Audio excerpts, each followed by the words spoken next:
भगवती वासुदेवाय नमः। जय श्री कृष्णा, राधे राधे। हे प्रिय भक्तों, आप सभी को कार्तिक मास की हार्दिक शुभकामनाएं। आज से आप हमारे इस चैनल पर हर दिन नियम से कार्तिक मास के महात्म्य की कथाएं सुनेंगे।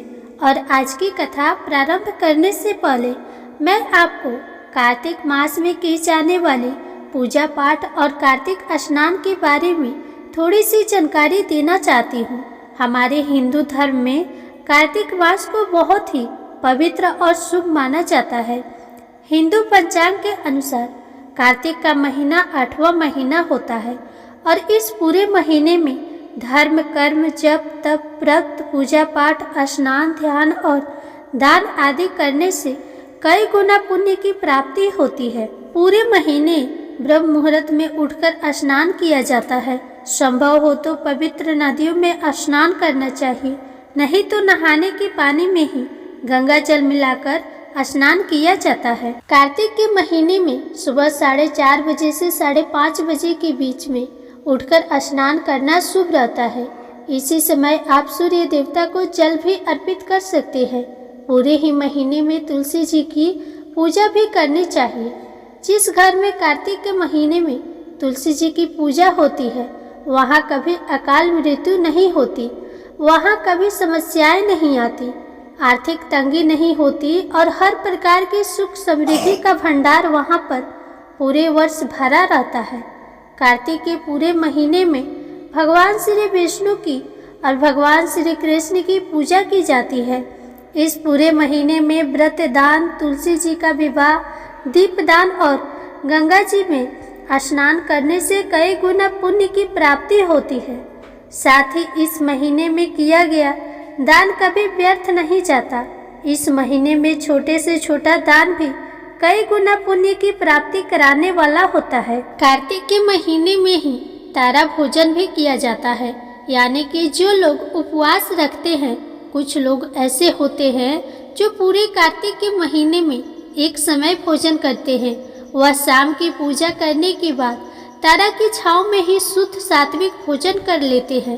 कार्तिक के महीने में किस प्रकार से पूजा करनी चाहिए ये जान लीजिए। सुबह जल्दी उठकर स्नान आदि से निवृत्त होने के बाद आप तुलसी जी की पूजा करें।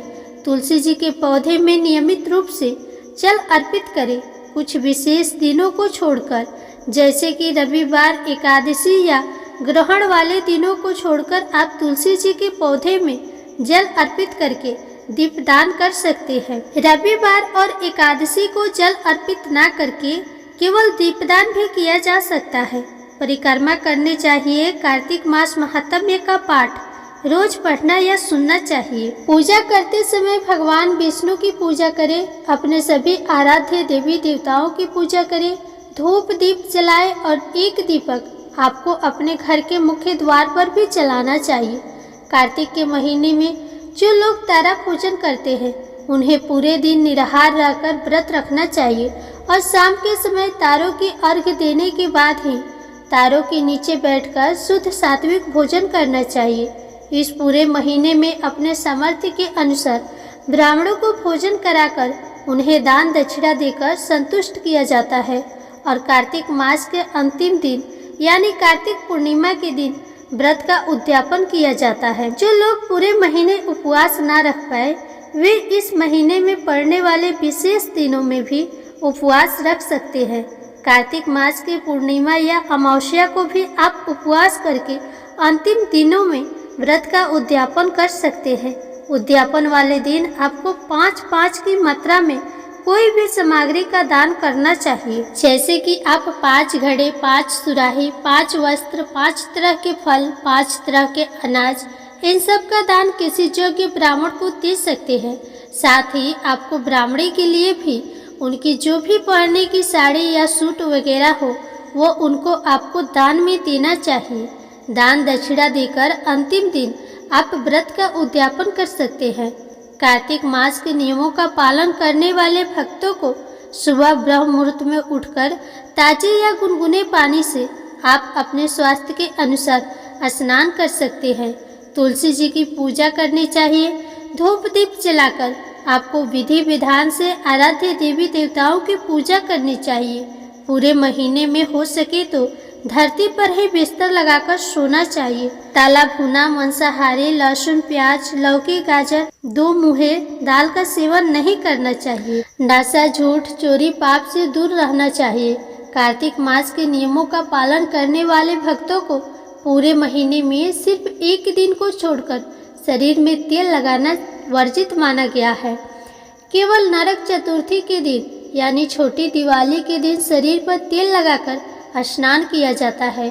और जो लोग पहले से ही इस नियम का पालन करते आ रहे हैं उन्हें तो इस बारे में पता ही होगा, लेकिन जो लोग पहली बार से कार्तिक मास के नियमों का पालन करना चाहते हैं उनके लिए जानकारी जरूरी है कि आपको कुछ नियम ऐसे हैं जिनका पालन करना कार्तिक मास में अनिवार्य होता है, जैसे कि ब्रह्मचर्य का पालन, शरीर पर तेल नहीं लगाया जाता, धरती पर शयन किया जाता है, सुबह और शाम तुलसी जी की नियमित रूप से पूजा की जाती है और द्विदलन वाली दालें जो होती है यानी कि जिनके बीज दो होते हैं, जैसे कि चने की दाल, मटर की दाल, मूंग की दाल, मसूर की दाल, जिनके दाने दो होते हैं, तो इस तरह की दाल का सेवन कार्तिक महीने में नहीं करना चाहिए। कार्तिक मास महात्म्य का प्रारंभ आज हम तुलसी जी की कथा के साथ करते हैं, क्योंकि कार्तिक के महीने में सभी औरतें तुलसी जी को जल से सींचती हैं। तो आइए भगवान श्री हरि का ध्यान करते हुए कथा का शुभारंभ करते हैं। प्राचीन समय की बात है, एक गांव में एक परिवार रहता था। उस परिवार में माँ, बेटा और बहू थे। बहू बहुत ही सीधी साधी और शांत स्वभाव की थी और उसी के दूसरी तरफ सास बहुत ही झगड़ालू और घमंडी स्वभाव की थी। वह अपनी बहू पर बहुत अत्याचार करती थी, उससे घर का सारा काम काज करवाती और खाने के लिए एक सूखी रोटी देती। अब बहू के पति इन सब बातों से अनजान था, उसे कुछ भी पता नहीं था। वो तो सुबह होते ही खेत में काम करने चला जाता। बहू सास के कहे अनुसार घर के काम में लग जाती थी। एक दिन बहू ने देखा पड़ोसन नया मटका लाई है। पड़ोसन ने बात ही बात में बताया कि वह वैशाख स्नान करने की तैयारियां कर रही है। बहू को वैशाख मास के बारे में कुछ भी नहीं पता था, इसलिए वह पड़ोसन से पूछने लगी तो पड़ोसन ने उसे पूरी जानकारी देते हुए बताया कि वैशाख का पवित्र महीना तुरंत फल देने वाला है। साथ ही तुलसी माता की महिमा भी बहू को बताई और कहा अगर कोई वैशाख में सिर्फ स्नान करके तुलसी माता को सींच दे तब भी उसके जीवन की सभी परेशानियों का अंत हो जाता है। अब बहू अपनी सास के व्यवहार से दुखी तो थी ही। उसने सोचा हो सकता है तुलसी माता की पूजा और प्रताप से ही मेरे जीवन में सब कुछ ठीक हो जाए। अब यही सोचकर बहू ने अपने मन में तुलसी माता की पूजा और वैशाख स्नान करने का निर्णय ले लिया। शाम को तुलसी और वैशाख मास की महिमा अपनी सास को बताई। सास बोली कोई जरूरत नहीं है कोई नियम वियम लेने की, घर का काम करो, बस यही तुम्हारे लिए पूजा पाठ है। अब बहू क्या कहती, चुप हो गई। वैशाख मास शुरू हुआ। अब बहू ने क्या किया, वह बहुत जल्दी सुबह उठकर नदी में स्नान करने चली जाती। वहीं एक घड़े में पानी भरती और तुलसी माता के पौधे को सींच देती। फिर वहीं बैठकर तुलसी माता की कहानी सुन लेती। अब बहू ने ये नियम ले लिया था, सास के जागने से पहले वापस घर आ जाती थी। अब ये रोज का सिलसिला था। किसी तरह 15 दिन बीते। एक दिन सास सुबह जल्दी उठ गई। उसने देखा घर में बहू है ही नहीं, उसे कुछ गड़बड़ लगी। अगले दिन भी सास जल्दी उठी तो उस दिन भी बहू घर पर नहीं थी। सास समझ गई कि जरूर ये वैशाख स्नान कर रही होगी और तुलसी सींच रही होगी। सास सोचने लगी अगर मैं मुंह से बोलूंगी तो घर में बेकार में लड़ाई झगड़ा होगी। अब उसने सोचा कि क्या करूं कि बहू का नित नेम छूट जाए। अगले दिन सास ने उसका मटका बदल दिया। पक्के मटके की जगह कच्ची मिट्टी का मटका रख दिया। सुबह अंधेरे में ही बहू कच्ची मिट्टी का ही मटका लेकर नदी पर चली गई। बहू ने स्नान किया, फिर उसने मटके में जल भरने के लिए जैसे ही मटका नदी में डुबोया, मटका गल गया और सारी मिट्टी बह गई।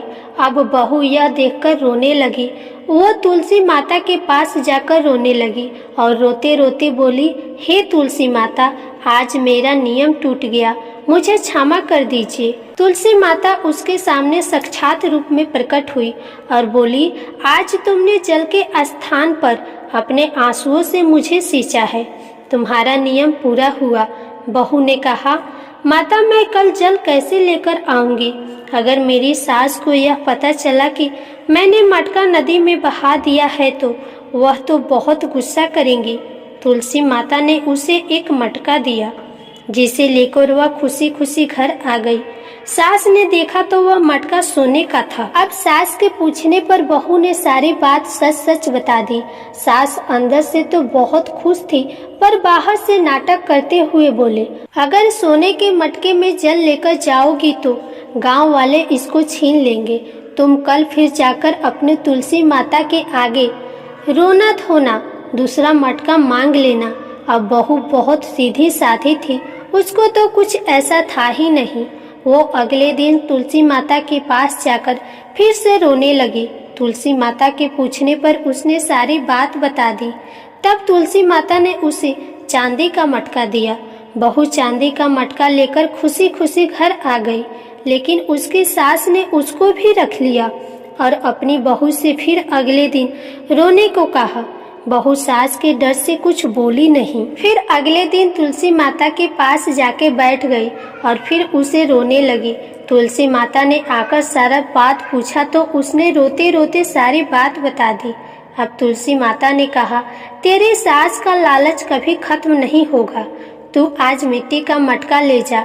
यह कह के तुलसी माता ने उसे एक मिट्टी का मटका दे दिया। बहू जब घर आई तो उसकी सास बहुत गुस्सा करने लगी और कहने लगी, तुम्हारी तुलसी माता के पास क्या सिर्फ इतना ही धन है? जिसके पास कुछ भी नहीं उसे सींचने से क्या ही लाभ? अब यह कह के वह बहू को बहुत गुस्सा करने लगी, लेकिन बहू ने सास की बात नहीं मानी और जो उसका नियम था वह सुबह जल्दी उठकर उसी तरह करने लगी। पूरे महीने सास से छुपकर नदी पर स्नान करती और तुलसी माता को सींचती रही। महीना समाप्त होने पे था। एक दिन सास छुपाए हुए अपने दोनों मटकों को देखने लगी तो उसने देखा कि वो दोनों मटके कच्ची मिट्टी के बन गए हैं। अब यह देखकर तो सास का गुस्सा 7वें आसमान पर पहुंच गया। वह बहू को बहुत भला बुरा कहने लगी। तभी साक्षात तुलसी माता उनके घर में प्रकट हुई और वो सास को बोलने लगी, तुमने लालच और घमंड में बहुत पाप किए हैं, इसलिए सिर्फ तुम्हारे छूने की वजह से ये मटके मिट्टी के बन गए। जैसा बोओगी वैसा ही काटोगी। तुलसी माता के प्रताप और कृपा से सास की आंखें खुल गई। वो बहुत रोई और तुलसी माता से क्षमा मांगने लगी। तुलसी माता ने क्षमा कर दिया और खुश रहने का आशीर्वाद भी दिया। तुलसी माता की कृपा से तीनों ही घड़े खुद ही सोने के हो गए। अब सास बहू मिलकर रोज तुलसी माता का नित्य नियम करने लगी। तुलसी माता की कृपा से उनका घर अन्न धन से भर गया। हे तुलसी माता, अपने सभी भक्तों पर अपनी कृपा बनाए रखना। प्रेम से बोलिए तुलसी माता की जय। भगवान श्री लक्ष्मी नारायण की जय। अब आप सुनिए कार्तिक महात्म्य का पहला अध्याय। एक समय नैमिषारण्य में पुराणों की कथाओं को सुनने के निमित्त एकत्रित हुए 88,000 ऋषियों ने श्री सूत जी से कहा, हे ब्राह्मण, आने वाले कलयुग में प्राणियों का उद्धार कैसे होगा? आप कृपा करके कोई सरल उपाय बताएं। उनके इस प्रश्न का उत्तर देने के लिए वेद व्यास जी के शिष्य श्री सूत जी, जो सब पुराणों की कथाओं को अपने गुरु की कृपा से भली भांति जानते थे, कहने लगे कि हे ऋषियों, कलयुग में सब पापों का नाश करने वाला कार्तिक महात्म्य है। जो प्राणी इसका व्रत तथा उद्यापन नहीं कर सकते, वे इनका नाम सुनने मात्र से फल प्राप्त कर सकते हैं। आप कृपा कर इसका महत्व एकाग्रचित्त होकर सुने। एक समय नारद जी ब्रह्मलोक में जाकर सारे जगत के कर्ता श्री ब्रह्मा जी से विनीत भाव से पूछने लगे कि हे पितामह, कृपा करके कोई धर्म उपदेश की ऐसी सुंदर कथा कहिए जो सब पापों का नाश करने वाली हो तब ब्रह्मा जी कहने लगे कि हे पुत्र, भगवान के चरणों में तुम्हारी ऐसी प्रीति देखकर मैं तुमसे कार्तिक मास का महात्म्य कहता हूँ, जिसके सुनने मात्र से मनुष्य के सब पाप नाश हो जाते हैं और वह वैकुंठ का अधिकारी हो जाता है। कार्तिक मास भगवान को अति प्रिय है। इसमें किया हुआ व्रत, दान, नियम तथा कीर्तन अनंत फल देने वाला होता है, क्योंकि इस मास में किए हुए भगवत कृत्य से बढ़कर कोई यज्ञ तथा तप नहीं है।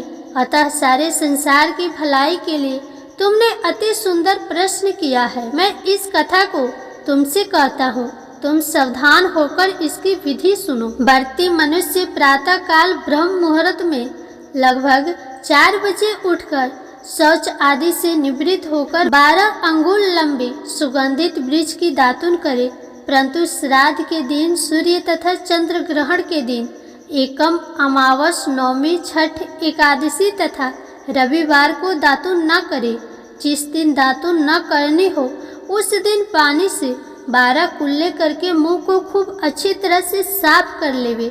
जब 2 घड़ी रात्रि रह जाए तो काले तिल, चंदन, चावल, फूल या कुसा लेकर तालाब, कुंड या नदी या संगम तथा किसी तीर्थ स्थान में जाकर भगवान से प्रार्थना करे कि भगवान, आपकी और श्री लक्ष्मी जी की प्रसन्नता के लिए मैं कार्तिक मास में स्नान करूंगा। इस प्रकार संकल्प करके श्री गंगा जी, शिव, सूर्य और विष्णु भगवान का ध्यान करें। नाभि पर्यंत जल में प्रवेश करके अच्छी तरह से स्नान करें।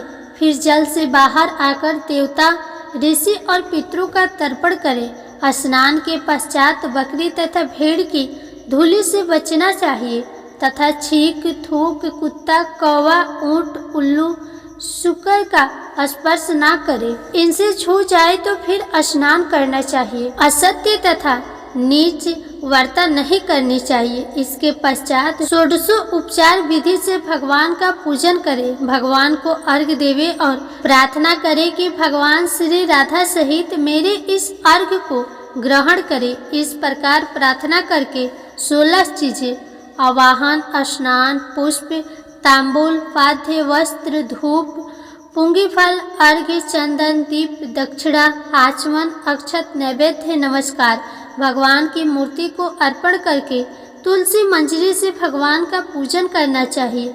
इसी को षोडशो उपचार कहते हैं। ब्रह्मा जी कहते हैं कि हे नारद, तुलसी जी की मंजरी सहित भगवान शालिग्राम का जो 1 बूंद चरणामृत का पान करता है वह ब्रह्म हत्या बड़े बड़े पापों से मुक्त होकर वैकुंठ को प्राप्त हो जाता है। जो भगवान शालिग्राम की मूर्ति के आगे अपने पुत्रों का श्राद्ध करता है उसके पितरों को वैकुंठ की प्राप्ति होती है। जो भगवान शालिग्राम की मूर्ति का दान करता है उसको समस्त पृथ्वी के दान का फल मिलता है, परंतु शालिग्राम की मूर्ति बेचनी नहीं चाहिए।